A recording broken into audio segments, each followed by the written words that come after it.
So we've come to the fourth and last canto of Book 10. Book 10 is the book of the double twilight. And so far we've been in the dream twilight of the ideal. And there has been this, first of all, Death spoke his gospel of the vanity of the ideal. And then there was this debate between love and death, between Savitri and death. But now he's going to show her, Death is going to show to Savitri the dream twilight of the earthly real. It's also a twilight, a half-light of the ignorance. But it's not a beautiful, dreamy, misty, alluring, appealing twilight. There's something dark and harsh and terrible about it.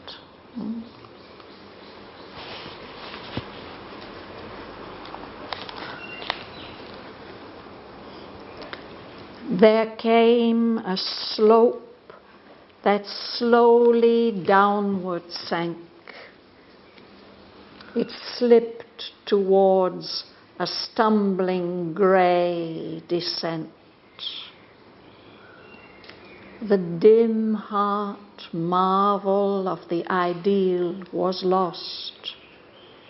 Its crowding wonder of bright, delicate dreams and vague, half-limbed sublimities she had left. Thought fell towards lower levels. Hard and tense, it passioned for some crude reality. The twilight floated still, but changed its hues, and heavily swathed a less delightful dream. It settled in tired masses on the air, its symbol colors tuned with duller reds, and almost seemed a lurid mist of day. A straining, taut and dire besieged her heart. Heavy her sense grew with a dangerous load, and sadder, greater sounds were in her ears.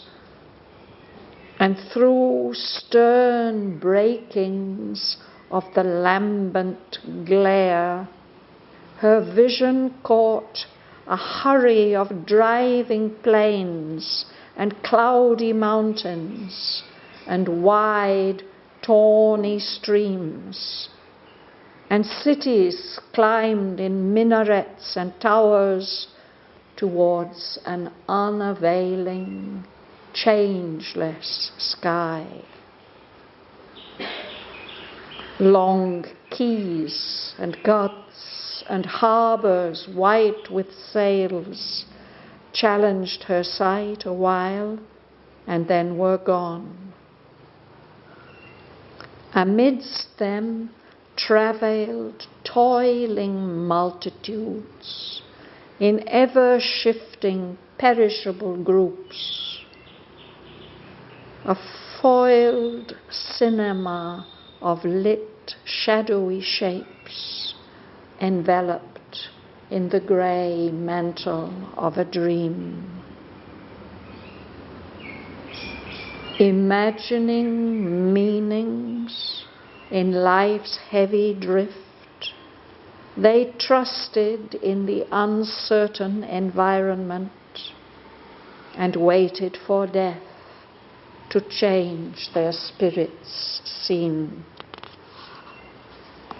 A savage din of labor and a tramp of armored life and the monotonous hum of thoughts and acts that ever were the same, as if the dull, reiterated drone of a great brute machine beset her soul. A grey, dissatisfied rumour, like a ghost of the moaning of a low, loud, unquiet sea. A huge, inhuman, cyclopean voice, a Babel builder's song towering to heaven, a throb of engines and the clang of tools brought the deep undertone of labour's pain. As when pale lightnings tear a tortured sky, high overhead a cloud-rimmed Ceres flared, chasing like smoke from a red funnel driven, the forced creations of an ignorant mind. Drifting, she saw, like pictured fragments, flee phantoms of human thought and baffled hopes, the shapes of nature and the arts of man, philosophies and disciplines and laws, and the dead spirit of old societies, constructions of the Titan and the worm.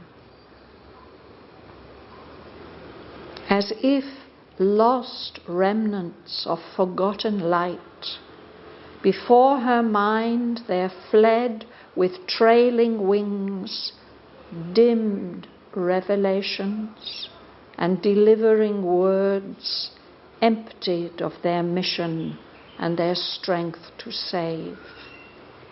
The messages of the evangelist gods, voices of prophets, scripts of vanishing creeds, each in its hour eternal claimed, went by. Ideals, systems, sciences, poems, crafts, tireless there perished and again recurred, sought restlessly by some creative power. But all were dreams crossing an empty vast. Ascetic voices called of lonely seers on mountain summits or by river banks, or from the desolate heart of forest glades, seeking heaven's rest or the spirit's worldless peace, or in bodies motionless like statues, fixed in tranced cessations of their sleepless thought, sat sleeping souls. And this too was a dream. All things the past has made and slain were there. Its lost, forgotten forms that once had lived. And all the present loves as new revealed, and all the hopes the future brings had failed already, caught and spent in efforts vain, repeated fruitlessly age after age. Unwearied, all returned, insisting still, because of joy in the anguish of pursuit, and joy to labor, and to win and lose, and joy to create and keep, and joy to kill. The rolling cycles passed and came again, brought the same toils and the same barren end. Forms ever new and ever old, the long, appalling revolutions of the world.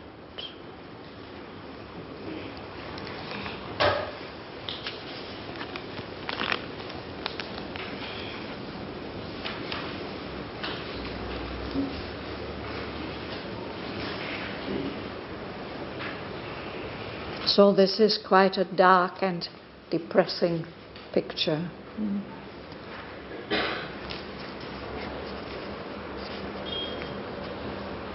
Who's starting today? There came a slope that slowly downward side. It slipped towards a stumbling descent. The dim heart marvel of the ideal was lost. Its crowding wonder of bright, delicate dreams and vague, half-limbed sublimities she had left. Thought fell towards lower levels, hard and tense, in passion for some crude reality.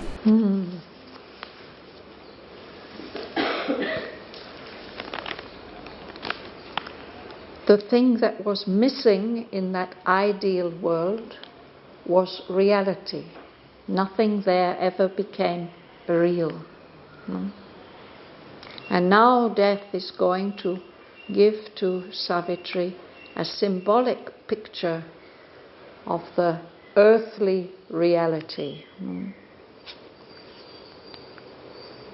So they move downwards. That ideal world is at a height, but there's a slope that's slowly leading downwards. And it moved towards a grey descent. And like when you're going down a mountain, sometimes it's very rough underfoot.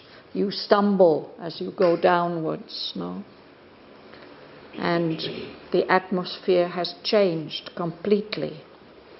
That wonderful marvel of the ideal is lost. It was dim, but it was beautiful. There was some wonderful attraction and allurement in it. And in that ideal world, there'd been this crowding wonder of bright, delicate dreams. And there had been vague, half-limbed sublimities, sublime dreams, visions, ideas, no? But they were seen only vaguely, only half outlined.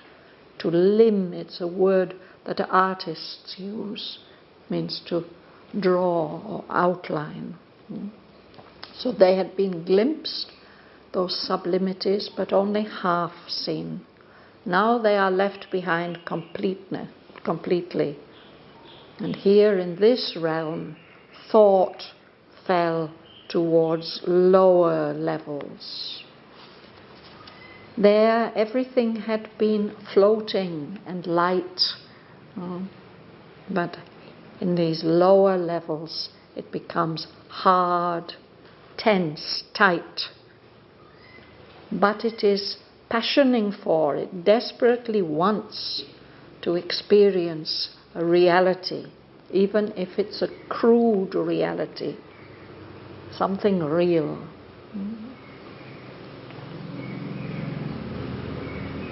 This crowding wonder, it's crowding wonder for bright. So, the ideal world was full of beautiful, wonderful things. So that has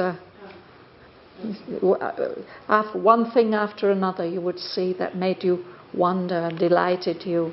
But now all those bright, delicate dreams have disappeared.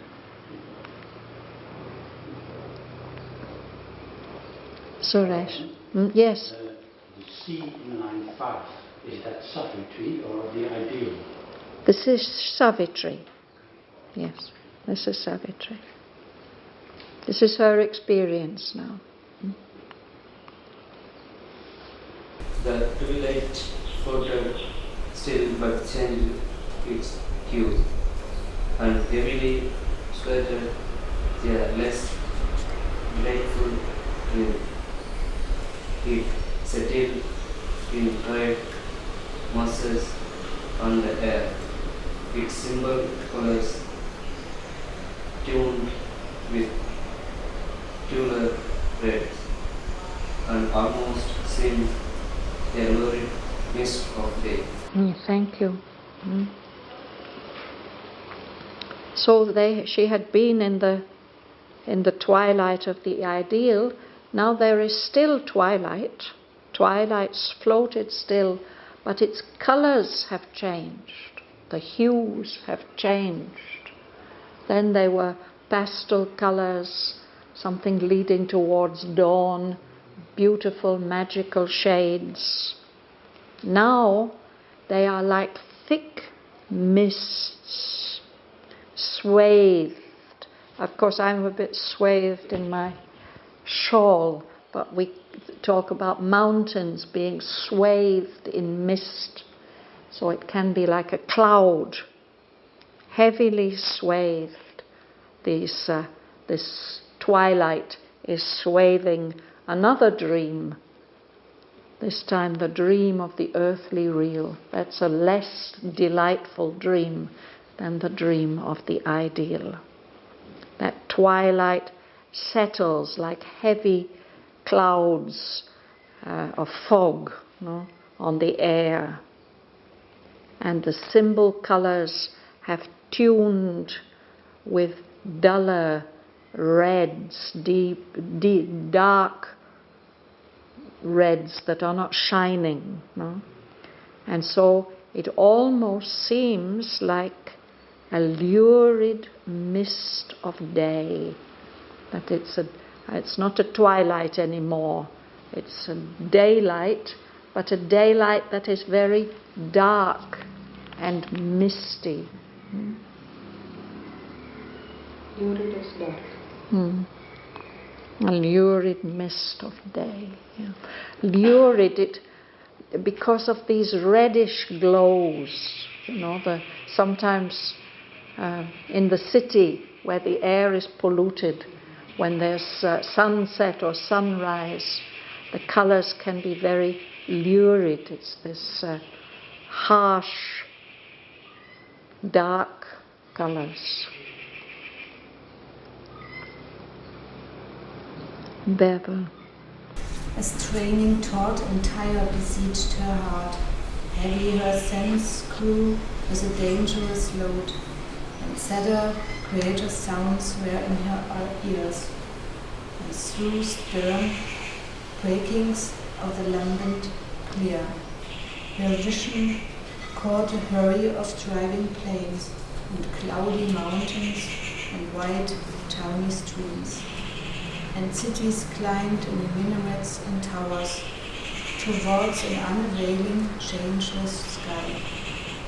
Long quays and gaps and harbors white with sails challenged her sight a while and then were gone. Yes. So her heart begins to feel heavy too, as if there is some danger, some difficulty, a straining taut, it means tight, and something dreadful about her that is attacking her heart. And her senses are experiencing heavy things. Before, in that ideal twilight, everything was light and floating, but here it becomes heavy with a dangerous load. The sounds too are different. There they were vague, attractive, alluring sounds, making one want to follow them, float off into the distance. No?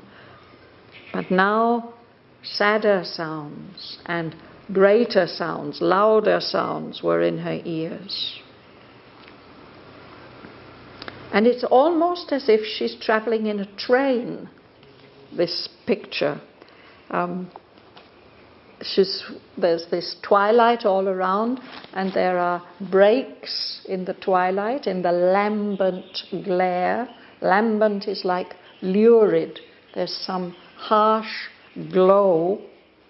Her vision caught a hurry of driving planes. So she sees landscapes, but they are traveling fast. It's just like when you're sitting in a train and the scenery rushes past you.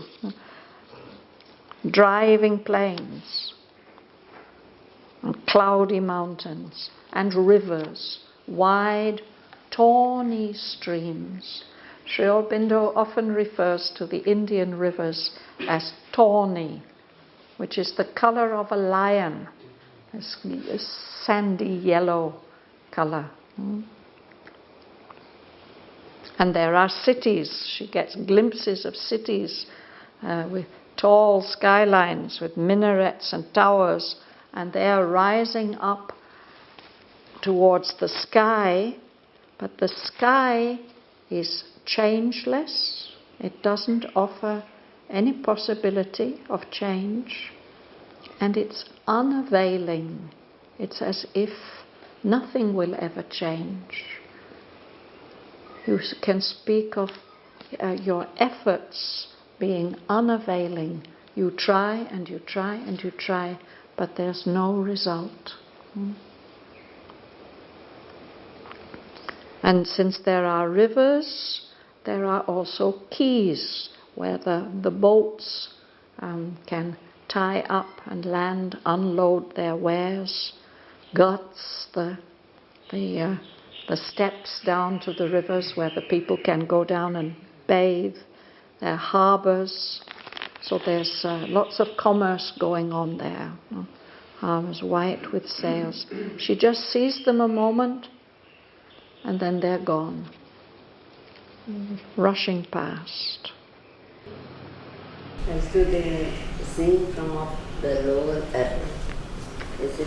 Well, it's almost as if she's travelling through now in a train. And there's something about this description. You must have heard that Sri Aurobindo in England, when he was a young boy, he lived first before going to London. He lived in Manchester, which is a very big, busy industrial town. And I too grew up in that Manchester area. Now it is very different. In the 1960s they passed some laws, Clean Air Acts, to reduce the pollution in the air. But this description here, it reminds me, there were so many factories being run on coal.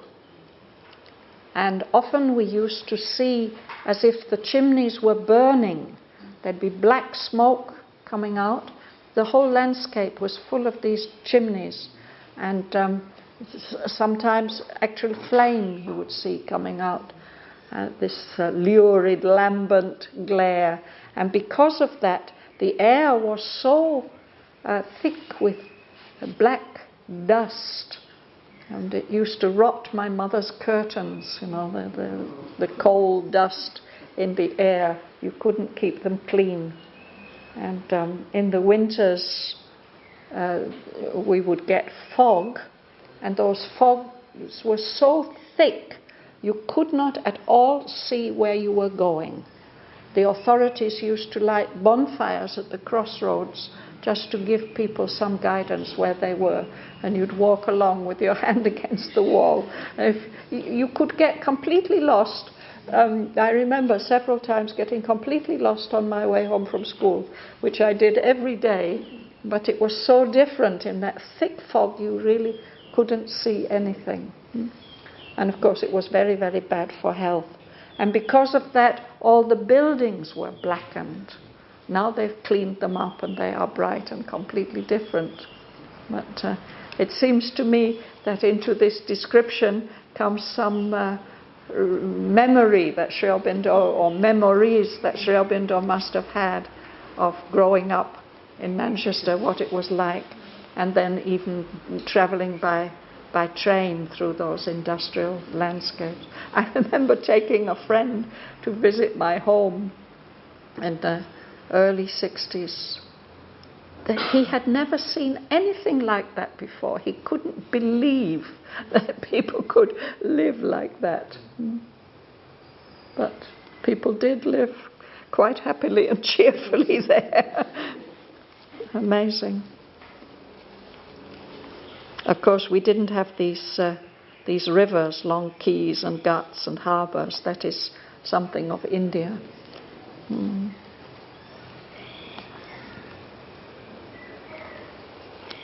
So, who is next? Chandra, all right. Always they travel toiling multitudes in ever seeking perishable growth.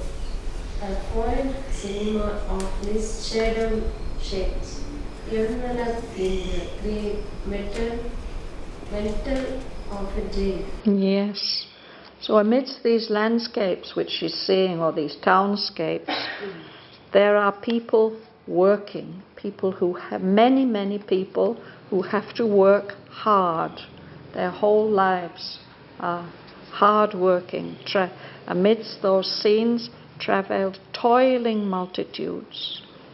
And they are in groups, but those groups are always shifting and changing. The groups are not permanent. And Sri Aurobindo says it looks like a foiled cinema of lit, shadowy shapes.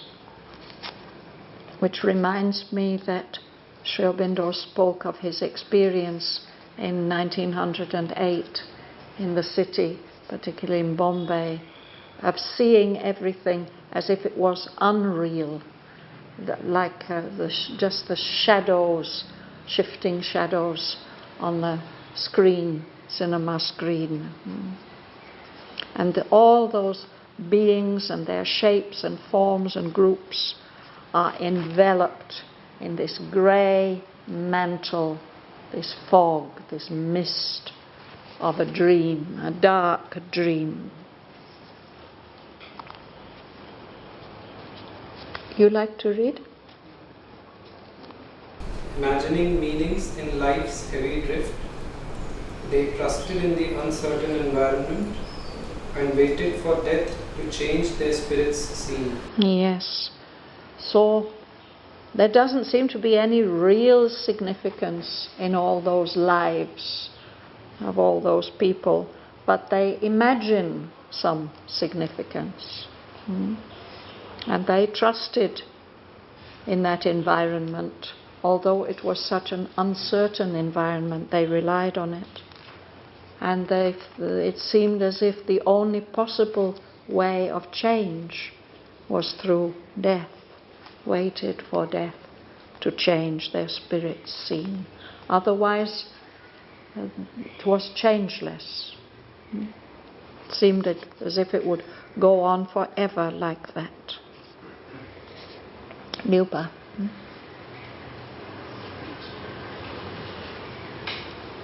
A savage tale of labor and a trap, of armored life and monotonous hand, of thoughts and acts that ever were the same, as if the down reiterated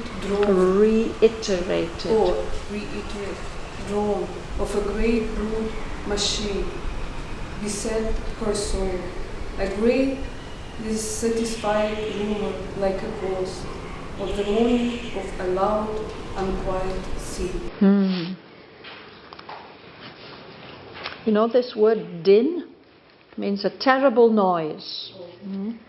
So in those factories, those mechanical contrivances made a savage din of labour, of hard work, and a tramp. This is many feet tramping of armoured life. They have to protect themselves. And there's this monotonous hum of thoughts and acts that ever were the same. When something is monotonous, there's no change, it's boring, it goes on and on. And Sri Aurobindo says that sound of the machines and the feet and the hum of all those thoughts and actions, they were like a drone and long, continuing, monotonous sound of a great brute machine. As if the whole life is mechanical, and all this ugly, endless noise is as if attacking her soul. To beset, it's connected with the word to besiege, to attack her soul. And all of it, that sound, Sri Aurobindo says, it's a grey, dissatisfied rumour.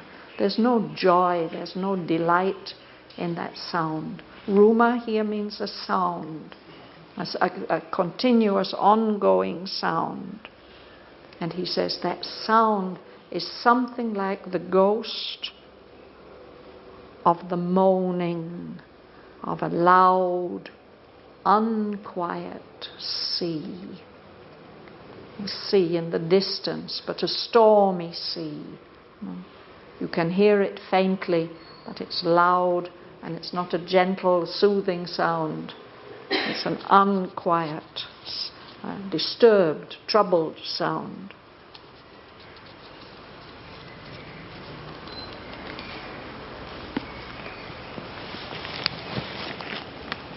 All this goes with that kind of industrial landscape. Tone. A huge, inhuman, cyclopean voice. A Babel builder's song towering to heaven. The throb of engines and the clang of tools brought the deep undertone of labor's pain. Yes. The Cyclops.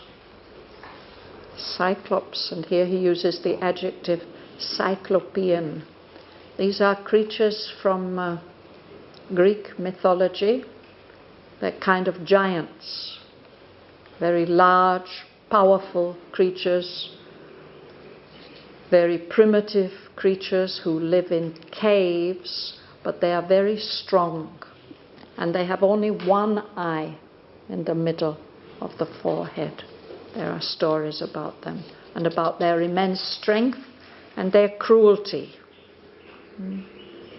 So this sound is something like that, a huge, inhuman, cyclopean voice, the voice of those giants.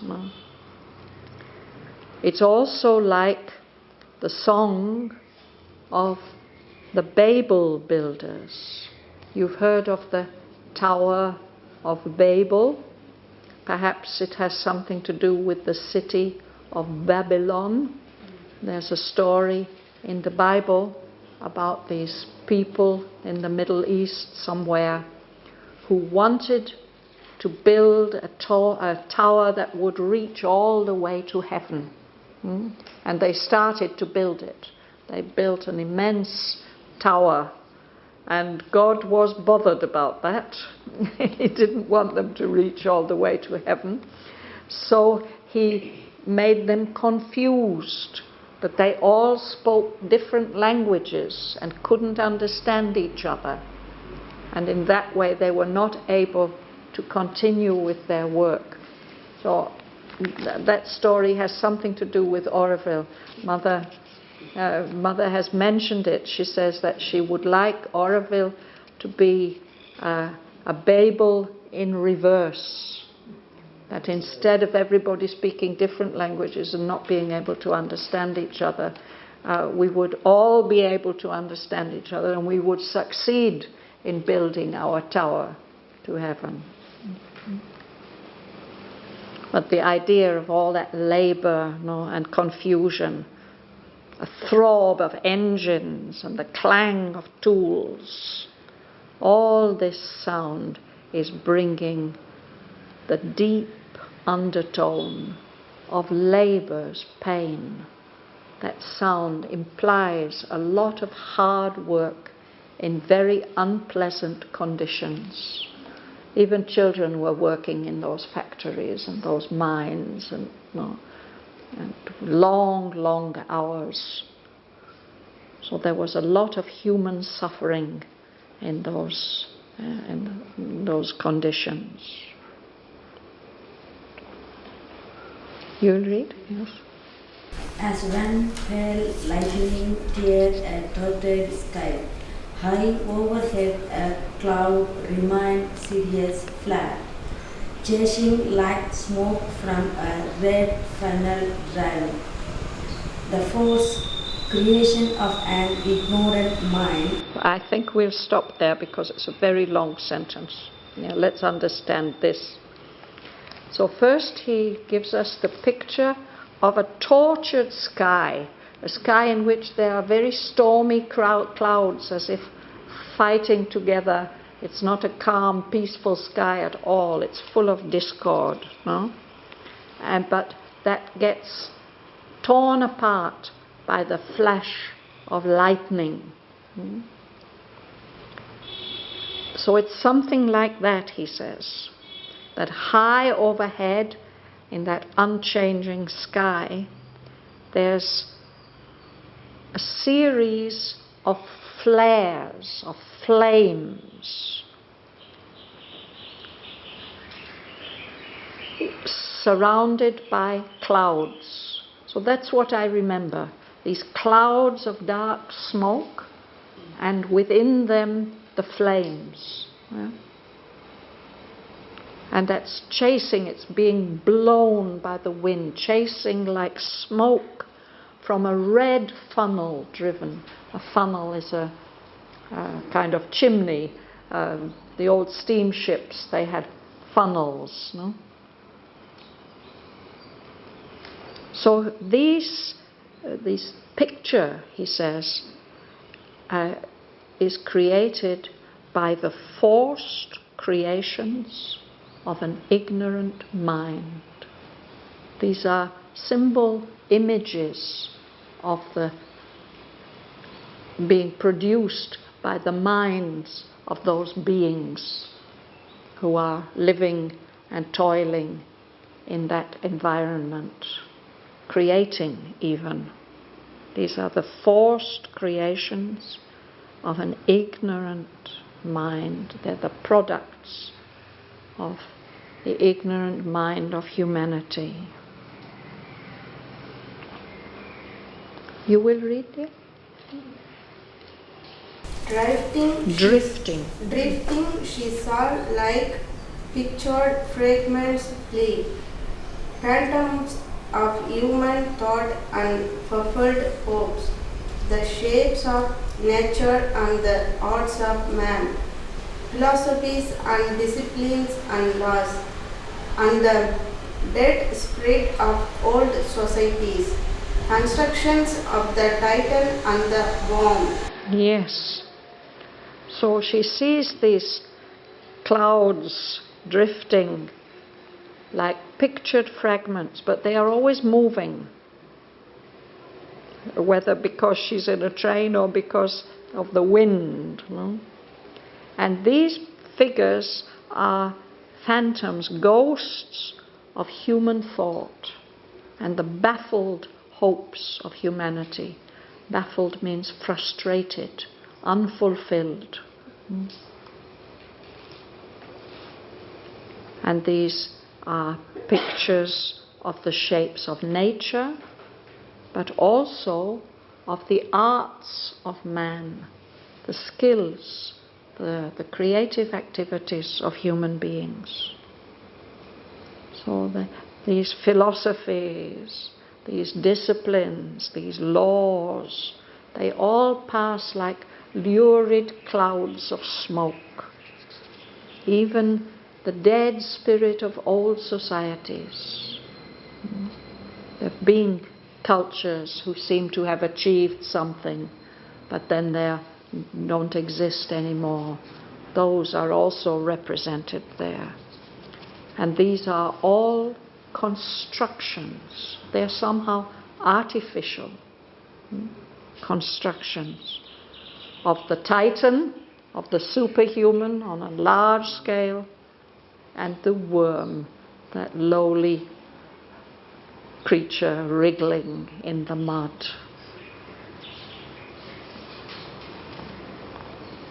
This is all these symbolic pictures that she sees. Sarojini? As if lost remnants of forgotten light, before her mind there fled with trailing wings, and diamond revelations and delivering words, empty of their mission and their strong strength to save the message of the evangelist gods, a voice of prophet, scripts of vanishing creeds. Yes, thank you. So in the same way, like these drifting smokes, in front of her mind there are things flying away with their trailing wings, not very strong wings. And these things that are passing, they are records of the past, things that have been revelations, great lights, but now they've become dim. Liberating words that have lost their mission, their meaning, emptied of their mission. They no longer have this power to save. These are the messages of the evangelist gods. An evangelist, an evangel is a saving message, a message that brings salvation. But now their value was past. There have been prophets in the past. There have been scriptures of old religions. But she sees all these things passing, emptied of their mission and their strength to save. They have no value anymore. Joel. Each in its hour eternally claimed went by. Ideals, systems, sciences, poems, crafts, tireless there perished and again recurred, sought restlessly by some creative power, but all were dreams crossing an empty vast. So each of these messages in their time have been believed to be of eternal value, but she sees them just passing. That's the way death shows them to her. All these ideals, these systems, wonderful organizations, sciences, poems, crafts. Craftsmen with such wonderful skill have made things. We wonder how they could make them, no? There again and again and again they perish and they come back and they perish again. Because there's some creative power in humanity that wants and needs those things. But all of them appear to her just like dreams crossing some vast emptiness, some desert.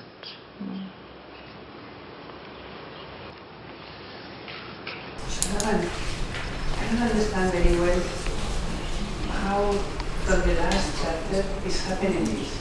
Death is showing this to her? Yes. Death is showing. These are symbol worlds that he's showing to her. So it seems that herself went there. Yes, it's as if in a dream you move somewhere, you have an experience, no? But I feel that these are projections, these are creations of death that he's showing her, no? In order to show her the uselessness of the earthly reality. So doesn't this have some resemblance of life? Well, of course, it's rather a close representation of some aspects of our life, of our human life. This is a symbolic representation of earthly reality. Yes, some level of the reality. Yes.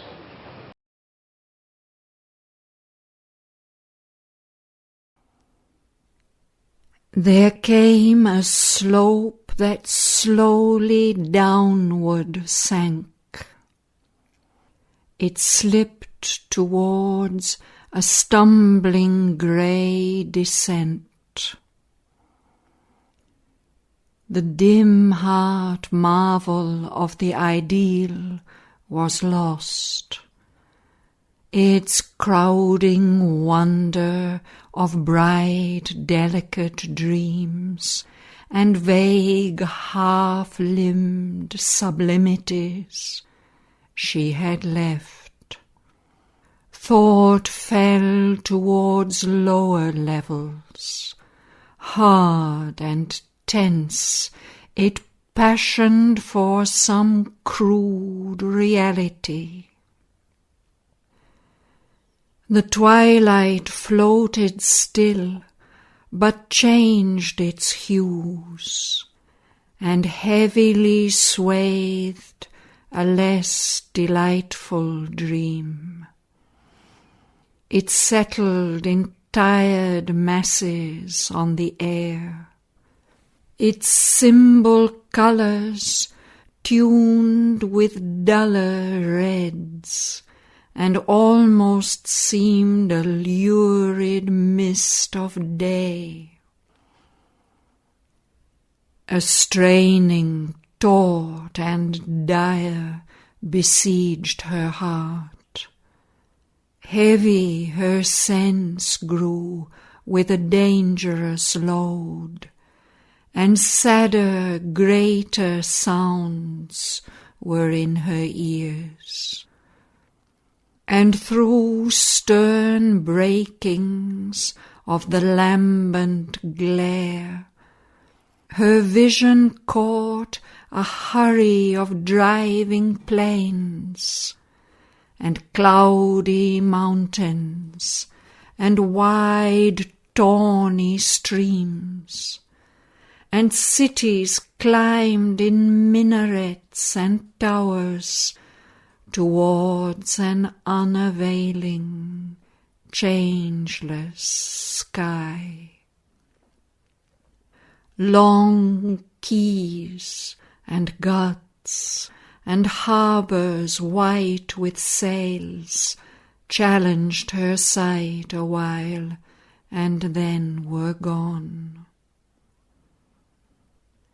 Amidst them travailed toiling multitudes, in ever-shifting, perishable groups.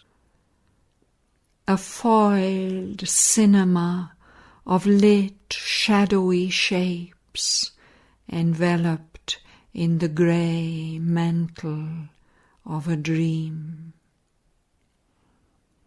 Imagining meanings in life's heavy drift, they trusted in the uncertain environment and waited for death to change their spirit's scene. A savage din of labour and a tramp of armoured life, and the monotonous hum of thoughts and acts that ever were the same, as if the dull, reiterated drone of a great brute machine beset her soul. A grey, dissatisfied rumour, like a ghost of the moaning of a loud, unquiet sea. A huge, inhuman, cyclopean voice, a Babel builder's song towering to heaven, a throb of engines and the clang of tools brought the deep undertone of labour's pain. As when pale lightnings tear a tortured sky, high overhead a cloud-rimmed Ceres flared, chasing like smoke from a red funnel driven the forced creations of an ignorant mind. Drifting she saw like pictured fragments flee, phantoms of human thought and baffled hopes, the shapes of nature and the arts of man, philosophies and disciplines and laws, and the dead spirit of old societies, constructions of the Titan and the worm. As if lost remnants of forgotten light, before her mind there fled with trailing wings, dimmed revelations and delivering words, emptied of their mission and their strength to save. The messages of the evangelist gods, voices of prophets, scripts of vanishing creeds, each in its hour eternal claimed, went by. Ideals, systems, sciences, poems, crafts, tireless there perished and again recurred, sought restlessly by some creative power. But all were dreams, crossing an empty vast.